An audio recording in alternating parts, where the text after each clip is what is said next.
Hello and welcome to this travel episode with me, Nyasha K. Mutizwa. Now, the phrase "go back to Africa" has a long, complicated history, but did you know that today it is still widely used in racialized context online and beyond? According to social media analytics platform NetBase, the phrase is used over 4,500 times a month online, usually in a derogatory manner. However, the multi-platform travel company Black and Abroad, dedicated to world experiences for the modern Black traveler, decided to flip this on its head. It hijacks the phrase "go back to Africa" for an interesting, tech-driven call to action and a Pan-African tourism campaign. Take a look.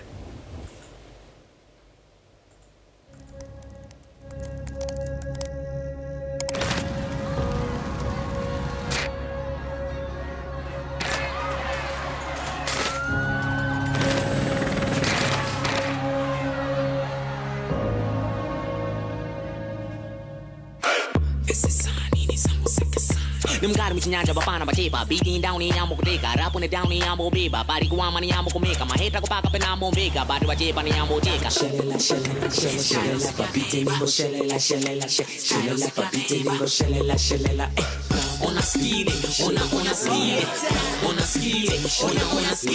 Tanya many hungry ni na family standing in bambidi mo country bikari njise afuna ni mutambide mukabede Pama beating she lela Pama beating she lela Pama beating she lela Pama beating she.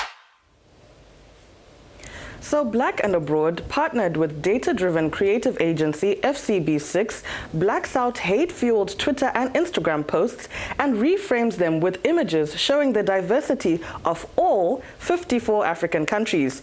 Each time someone posts "go back to Africa" on social media, the system redacts any context and responds with gorgeous images from all over the continent. The agency also found that stock image searches all too often return pictures of Caucasian travelers. So now, with the hashtag "go back to Africa", the Google Vision-fueled system scans faces for people of color, encouraging others to browse through countries and see Black travelers vacationing across Africa.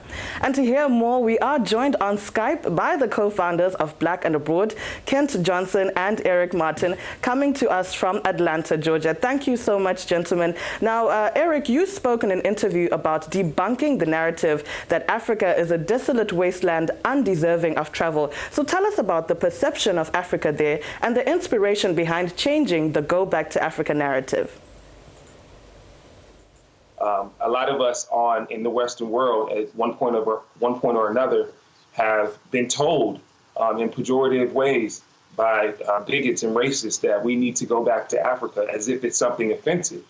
And we wanted to highlight the beauty of the continent and create this familiarity amongst our people to show that going back to Africa is actually something to be proud of, as it's our homeland and our ancestors are there, and there's culture, there's food, there's people, there's a spiritual fortitude that you gain just from connecting with your roots in your homeland, and there's nothing unfavorable about going back. And how is the procedure of acquiring and speaking to each of Africa's 54 countries? Some countries have been easier than others to get images for.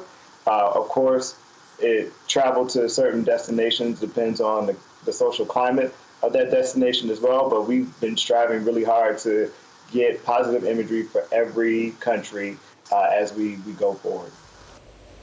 So thank you once again, the co-founders of Black and Abroad, Kent Johnson and Eric Martin, for that insight and also helping to change the narrative. So as you can see, aside from taking away the power of the offensiveness of the statement "go back to Africa", the campaign has also captured the attention of African tourism boards and shown the travel potential across the continent. So let's hashtag "go back to Africa" together on social media at Nyasha K. Mutizwa. I am Nyasha K. Mutizwa. Until next time.